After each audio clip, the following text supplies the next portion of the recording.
Bom, então aqui essa é uma linha de origem com 100 pontos e desses 100 pontos saem aqui as 100 linhas de corrente, né? Então ela para aqui no meio do caminho porque a gente define aqui um comprimento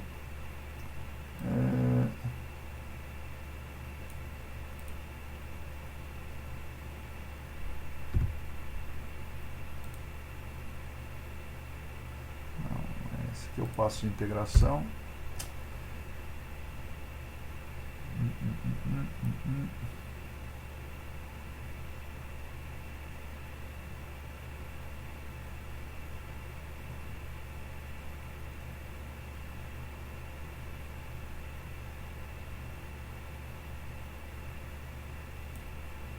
Aqui. Então, aí ele avança um pouco mais. Muito dificilmente a gente consegue, com uma única linha dessa, representar o escoamento principal e as zonas de recirculação. O que a gente acaba fazendo, 100 aqui talvez seja muito, 50, né? Criando outras linhas,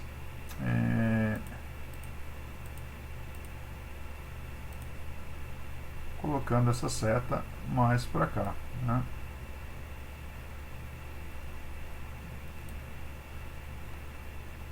Aqui a gente está deixando para ele aparecer na frente do plano de corte, né? 0,8.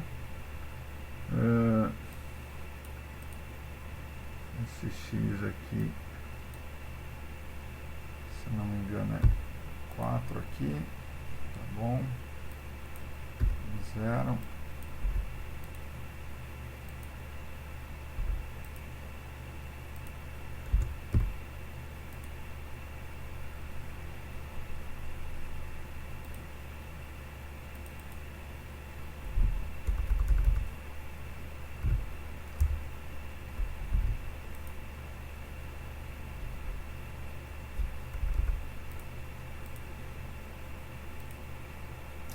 Em Y, isso aqui está muito alto ainda. Pode deixar aí 0,2 de repente. 0,02. Esse cara aqui. Aí, né? A gente começa aí a brincar um pouco mais.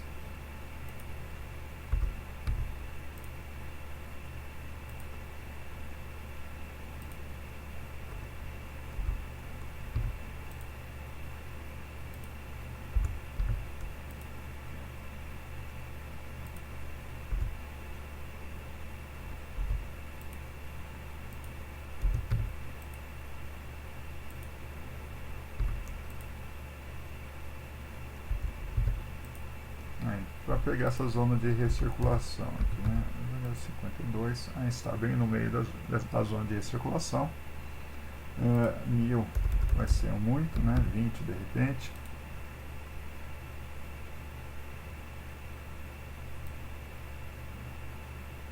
E aí, haha.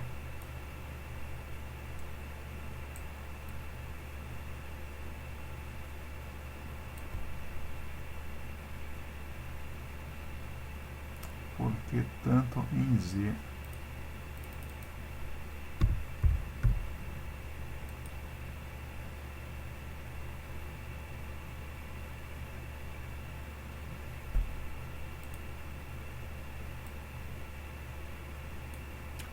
Zero, 0,05 e 1. Fazer a mesma coisa aqui. 0,05 e 1.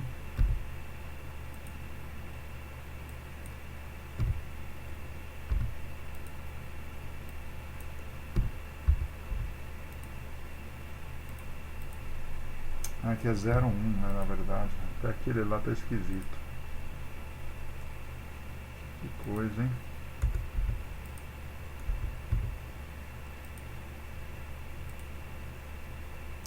Ah, sim. É que a cor aqui está a temperatura, ele está fazendo as linhas de corrente, mas a gente não está visualizando, né? Então essa aqui é a pegadinha aqui.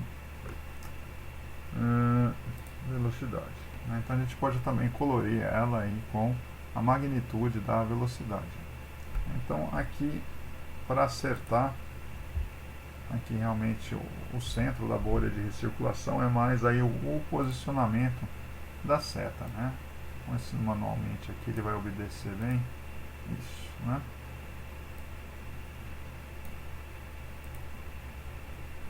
Então, normalmente a gente acaba precisando usar mais de um ponto de source, né, de origem aí para poder criar aí as linhas de corrente, né? Então, aí isso pode ser feito aqui também para a representação das duas zonas de recirculação. Então, esse tanto linha de corrente quanto aí o glyph, né, que é aí as setas do campo de velocidades, podem ser apresentados aí para ilustrar melhor o campo de velocidades. Bom, feita toda essa parte, vamos voltar aqui para esse camarada. Aqui nós temos a história dos baffles, né? Vamos explorar isso um pouquinho. Se eu mostrar aqui o master e o slave, por exemplo, aqui estão eles no primeiro elemento. Se eu mostrar só o master, deixa eu ver aqui, a escala aqui vai de 310 a 320 Kelvin.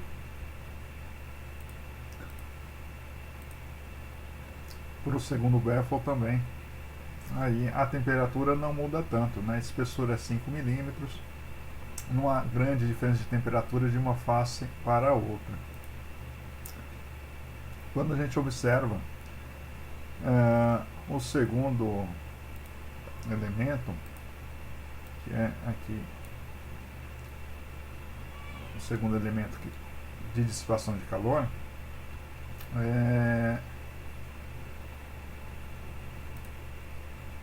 observamos que vai aqui de 350 até 370. Parte mais quente embaixo, né, e a ponta aí onde tem passagem do escoamento mais fria. Isso é o master, né? O slave,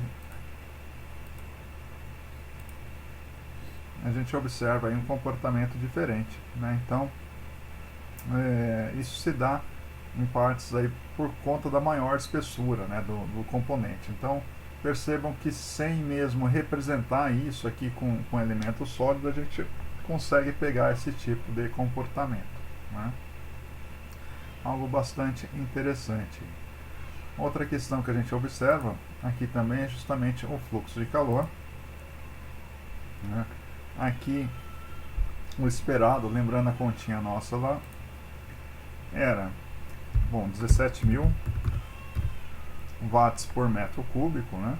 Se multiplicar pela espessura da parede aí, vai dar em torno de 340 watts por metro quadrado. Agora, desses 340, uma parte vai ser dissipada para frente e outra para trás, né? No caso aqui, a gente está pegando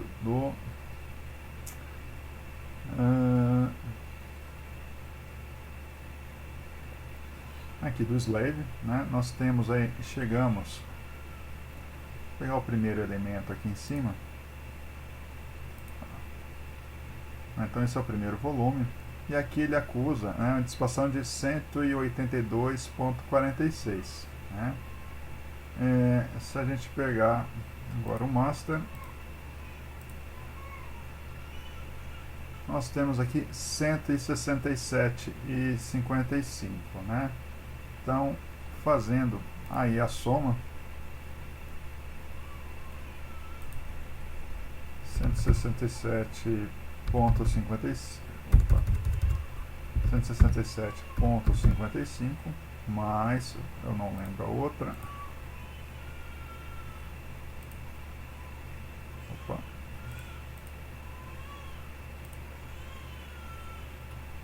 esse é o 167,55 e o próximo 182,46 mais 182,46. A gente está aí por volta lá dos 350, 340 que era previsto aí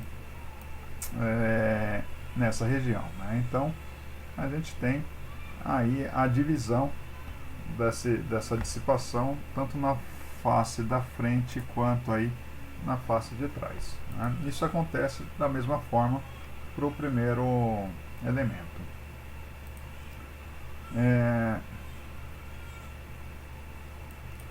Bom,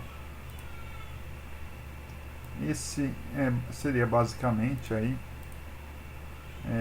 algumas questões para a gente explorar desse primeiro tutorial, talvez um pouquinho mais, de maneira mais aprofundada. Aquela geometria, deixa eu mostrar aqui, pegar sua malha interna, internal mesh, apply, isso. Tinha comentado com vocês, né, sobre a geometria do STL. Tá lá em constant, resurface, são essas duas aqui. Cheguei até a colocar uma outra geometria com dobro de altura, por exemplo, né, sendo tudo isso daqui, né, e dá aí para a gente também confirmar aí essa questão da dissipação de calor. Aqui nesse primeiro elemento nós estamos tendo aí uma divisão de basicamente 50% para cada lado. À medida que a gente muda essa geometria, essa repartição da dissipação de calor, ela também muda, né? Então a gente observa aí, apesar de uma malha assim não tão refinada, num problema aí que a gente tem influência importante das paredes embaixo, da distância da entrada, a gente percebe aí uma representação interessante aí do fenômeno, né? Então esse material de base aí para essa aula, e a gente se vê nas próximas videoaulas. Obrigado.